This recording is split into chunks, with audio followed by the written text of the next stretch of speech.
حضرات، اس وقت ہماری ساری قوم ایک غمناک صورتحال میں مبتلا ہے، اور وہ اس لیے کہ حالیہ کشمیر کی تاریخ کی اہم ترین شخصیت جناب سید علی گیلانی صاحب کا سانحہ وفات پیش آیا ہے۔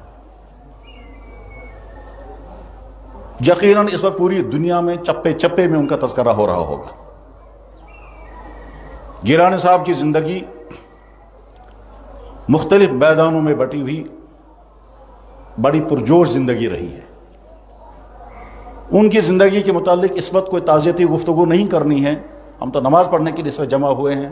اگر ہم ان کی زندگی کو سمجھنا پڑھنا چاہیں تو خود ان کی لکھی ہوئی کتاب ہے ولر کنارے، اور یہ 3 والیوم میں ہے، اور اس سے ان کی زندگی کے سارے پہلو سامنے آ جائیں گے۔ ان کو اللہ نے قوت کلام بھی عطا فرمائی تھی اور قوت تحریر بھی عطا فرمائی تھی۔ 10 کتابوں کے وہ مصنف بھی ہیں، اس میں خاص طور پر علامہ اقبال کی شرح کرنے کے سلسلے میں گیلانی صاحب ایک ممتاز حیثیت رکھتے ہیں، خاص طور پر کشمیر کی موجودہ تاریخ میں۔ ان کی کتاب ہے روح دین کا شناسہ اقبال، 3 والیوم میں ہے۔ مرحوم کے متعلق تعزیتی مجالس ہوتی رہیں گی، سیمینار ہوں گے، ان کی زندگی پر لکھا جاتا رہے گا، ان کی شخصیت کے ہر پہلو پر غور ہوتا رہے گا، اور جو ان کی خدمات، ان کے کارنامے ہیں، ان کارناموں پر خوب لکھا بھی جائے گا، بولا بھی جاتا رہے گا۔ اس وقت تو ہم صرف ان کے لیے ایصال ثواب کر سکتے ہیں۔ اللہ جل شانہ ان کی خدمات کو قبول فرمائے، ان کو جنت الفردوس میں اونچا مقام عطا فرمائے۔ ان کے اہل خانہ ہی نہیں بلکہ ساری قوم ان کے سانحہ وفات کے غم میں مبتلا ہے۔ اللہ جل شانہ تمام مستحقان تعزیت کے لیے مغفرتوں کے فیصلے فرمائیں، اور ہم کشمیریوں کا مستقبل اللہ جل شانہ بہتر سے بہتر فرمائیں۔ وہ بہتر مستقبل جس میں ہمارا دین محفوظ، وہ بہتر مستقبل جس میں ہماری جانیں محفوظ، وہ بہتر مستقبل جس میں ہمارا سب کچھ محفوظ ہو، وہ مستقبل اللہ تعالیٰ شانہ عطا فرمائے۔ حضرات، اس کائنات میں جو بھی آیا جانے ہی کے لیے آیا، رہنے کے لیے کوئی نہیں آیا۔ جب اللہ کے نبی دنیا سے رخصت ہو گئے تو باقی دنیا میں کس کو رہنا ہے؟ دین کی محنتیں آگے چلتی رہتی ہیں، شخصیات آتی ہیں اور گزرتی ہیں۔ جب جناب رسول اللہ صلی اللہ علیہ وسلم کے دنیا سے رخصت ہونے کا وقت قریب تھا تو اللہ کی طرف سے اعلان ہوتا رہا ہے نبی واپس آنے والے ہیں۔ وَمَا مُحَمَّدٌ إِلَّا رَسُولٌ قَدْ خَلَتْ مِن قَبْلِهِ الرُّسُلُ، نبی محمد رسول اللہ کے نبی ہیں، ان سے پہلے بھی نبی گزر چکے ہیں، یہ بھی گزر جائیں گے۔ آیت آ چکی تھی، اعلان ہو چکا تھا، انک میت و انہم میتون، آپ کو بھی دنیا سے واپس آنا ہے، باقی سب کو بھی موت آنی ہے۔ خود جناب رسول اکرم صلی اللہ علیہ وسلم نے مکہ مکرمہ میں حجۃ الوداع میں اعلان کر دیا تھا، میں تم سے پہلے رخصت ہونے والا ہوں، انا فرضتکم علی الحوض، تم سے پہلے میں حوض کوثر پہ پہنچوں گا، اگلے سال اب تم سے یہاں ملاقات نہیں ہوگی، اعلان فرما دیا تھا اللہ کے نبی نے۔ بخاری میں حدیث موجود ہے۔ پھر جناب رسول اللہ صلی اللہ علیہ وسلم حج کرنے کے بعد جب واپس آئے ہیں تو ایک دن ممبر پر بیٹھ کر آپ نے فرمایا، صحابہ بیٹھے ہوئے تھے، ممبر پر بیٹھ کر آپ نے فرمایا، اللہ نے اپنے ایک بندے کو اختیار دیا تھا چاہے دنیا میں رہیں یا واپس آ جائیں، تو اللہ کے اس بندے نے فیصلہ کیا میں واپس ہی چلا جاؤں گا۔ یہ جب اللہ کے نبی نے ارشاد فرمایا تو حضرت صدیق اکبر رضی اللہ عنہ بیٹھ کر رونے لگے۔ ابو سعید خدری ایک صحابی ہیں، وہ کہتے ہیں میں نے صدیق اکبر کو دیکھا، یہ کیوں رو رہے ہیں؟ تو مجھے تعجب ہوا کہ حضور نے کسی بندے کو واقعہ بیان کیا، کسی بندے کو اللہ نے اختیار دیا تھا دنیا میں رہنا ہے یا واپس آنا ہے، اس بندے نے فیصلہ کیا میں واپس ہی چلا جاؤں گا، تو اس میں رونے کی کیا بات ہے؟ تو ابو سعید خدری کہتے ہیں مجھے تعجب ہوتا رہا کہ حضور کیوں، یہ صدیق اکبر کیوں رو رہے ہیں؟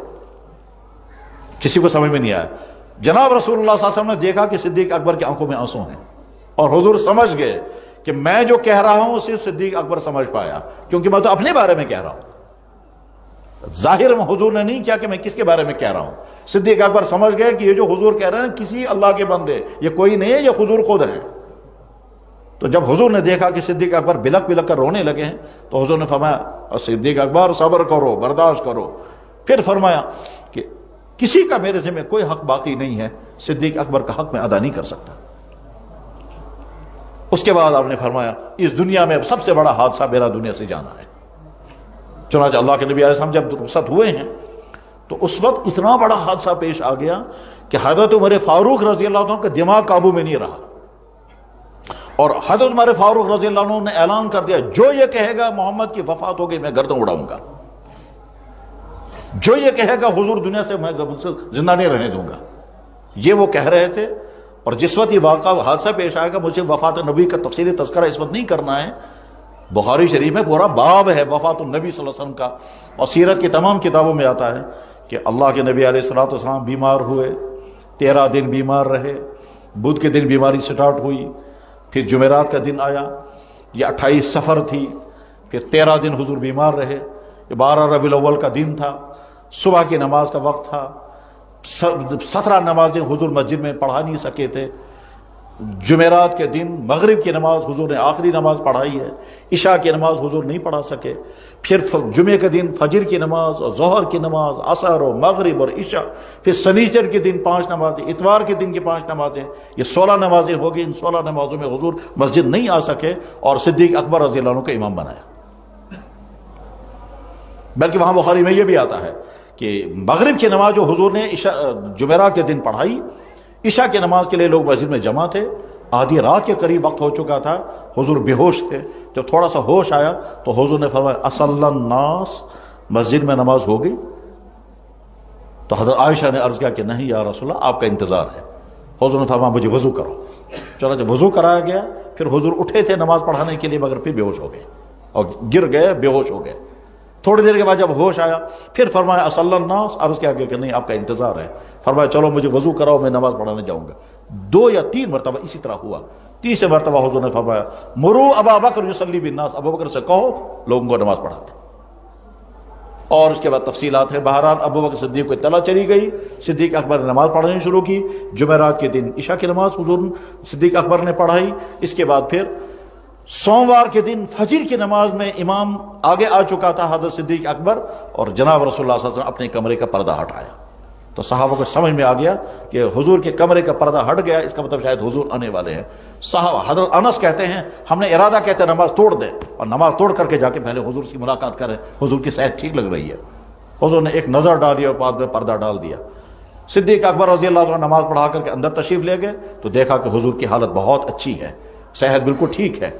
اس کے بعد صدیق اکبر کہیں اپنے کام کے لیے نکل گئے اور دور ایک فاصلے پر ان کو جانا تھا، اس کو کہتے تھے سنح یا اوالی، وہاں تشریف لے گئے، اور دوپہر سے پہلے ابھی صدیق اکبر نہیں آئے تھے کہ جناب رسول اللہ صلی اللہ علیہ وسلم دنیا سے رخصت ہو چکے تھے۔ کس طرح سے وہ سانحہ وفات پیش آ گیا بخاری میں حدیثیں موجود ہے۔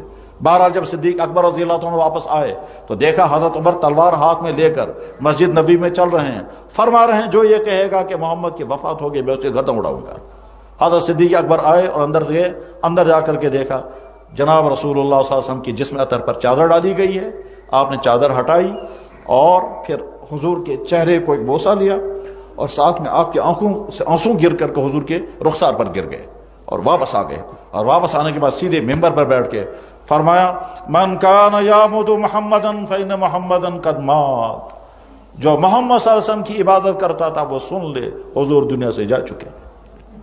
ومن کان یعبد اللہ فإن اللہ حی لا یموت، اور جو اللہ کی عبادت کرتا تھا وہ سنے اللہ ابھی حیات ہیں۔ پھر آپ نے وما محمد الا رسول، امام بخاری رحمہ اللہ تعالیٰ نے اس واقعے کو ذکر کیا اسی طرح سے۔ مجھے دیکھا کہ جب ہم بخاری پڑھ رہے تھے اور جب یہ حدیث پڑھی گئی تو دیوبند کے دارالحدیث میں تمام بچے رونے لگ گئے، ہم سب وہاں موجود تھے، ایک دم پورے تقریباً 700 طلباء تھے، ہم تھے کلاس میں تھے، تمام بچے رونے لگے کہ حضور کی وفات کا اعلان کس طرح سے ہوا۔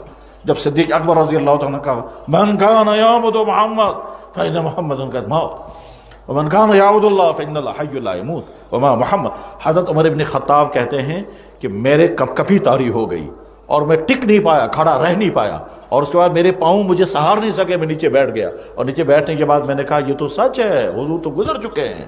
اس کے بعد کہتے ہیں مجھے ایسا لگا جیسے یہ آیت ابھی نازل ہوئی ہے، وما محمد الا رسول قد خلت من قبلہ الرسل۔ وفات کا سلسلہ اللہ نے رکھا، دنیا میں ہر انسان کو دنیا سے جانا ہے، انبیاء، لیکن کوئی شخص ایسا ہوتا ہے جس کی وفات کا اثر بہت دور تک جاتا ہے۔ مرحوم گیلانی صاحب انہی میں سے تھے جن کی وفات کا اثر یہاں کی پوری تاریخ پر پڑے گا۔ ان کی خدمات، ان کی زندگی کے مختلف پہلو، اس پر گفتگویں ہوتی رہیں گی، سیمینار ہوں گے، کتابیں لکھی جائیں گی۔ اس وقت تو ہم صرف ان کے درجات کے بلند کرنے کی دعائیں کر سکتے ہیں۔ اللہ نے اپنے قرآن کریم میں وہ دعا ہمیں سکھائی، ربنا اغفر لنا ولاخواننا الذین سبقونا بالایمان ولا تجعل فی قلوبنا غلا للذین آمنوا ربنا انک رؤوف رحیم۔ کاش ان کا جنازہ اس طرح سے پڑھا جاتا جس طرح سے پڑھا جاتا ہے تو لاکھوں انسان ان کے جنازے میں شامل ہوتے۔ بہرحال تاریخ مرتب ہو رہی ہے اور یہ تاریخ کے صفحات پر لکھا جاتا رہے گا کہاں کب کیا کیا ہوتا رہا ہے۔ تاریخ ایک ایسا ہاتھ ہے کہ جو سب کچھ ریکارڈ کرتا ہے، اور اس میں افراد کی تاریخیں بھی لکھی جاتی ہیں، طبقات کی تاریخ بھی لکھی جاتی ہے، اور قوموں کی تاریخ بھی مرتب ہوتی ہے۔ بعد میں آنے والے پڑھتے ہیں اور پڑھنے کے بعد سب کا نقشہ سامنے آتا ہے۔ دعا کریں گے ایک تو اللہ تعالیٰ شان ہو اس مسجد میں ہمارے اس پہلے جمعہ کو قبول فرمائے اور ہمارے لیے اس کو صدقہ جاریہ بنائے، اور جن بھائیوں نے شوق اور جذبے کے ساتھ اس مسجد کی تعمیر میں حصہ لیا اللہ تعالیٰ ان کے لیے اس کا صدقہ جاریہ بنائے، اور مرحوم گیلانی صاحب کو اللہ تعالیٰ جنت الفردوس کو اونچا مقام عطا فرمائے، ان کی خدمات کو اللہ بہت قبول فرمائے، ان کے پسماندگان، ان کے اہل و عیال نہیں بلکہ پوری قوم کی اس تعزیت میں ہم سب شامل ہیں۔ وآخر دعوانا ان الحمدللہ رب العالمین برحمتک یا ارحم الراحمین۔ یا اللہ مرحوم گیلانی صاحب کو کروڑ کروڑ جنت نصیب فرما، یا اللہ ان کی خدمات کو قبول فرما، یا اللہ زندگی میں جہاں کبھی کوئی کوتاہی ہوئی ہوگا معاف فرما، یا اللہ گناہوں سے معصوم صرف نبی کی ذات، یا اکرم الاکرمین یا ارحم الراحمین، جو مصیبتوں والی زندگی، قید و بند کی زندگی اور جد و جہد والی زندگی انہیں گزاری ہے، اس میں اللہ ان کی جو خدمات قابل قبول کو قبول فرما، یا ذا الجود والکرم و یا ذا الفضل والعطا، یا ذا المن والاحسان و یا حنان و یا منان، یا اللہ یا رحمان یا ارحم الراحمین۔ انہوں نے قرآن بولا ہے، حق کے لیے بولے ہیں، یا ذا الجود والکرم و یا ذا الفضل والعطا، یا اللہ ان کا بولنا، ان کا چلنا، ان کی نمازیں، ان کے صدقات، یا اللہ تمام جو نیکیاں چھوٹی یا بڑی اپنے لیے، گھر کے لیے، اہل و عیال کے اور قوم کے لیے جو خدمات ہوں گی ان خدمات کو قبول فرما لیجیے۔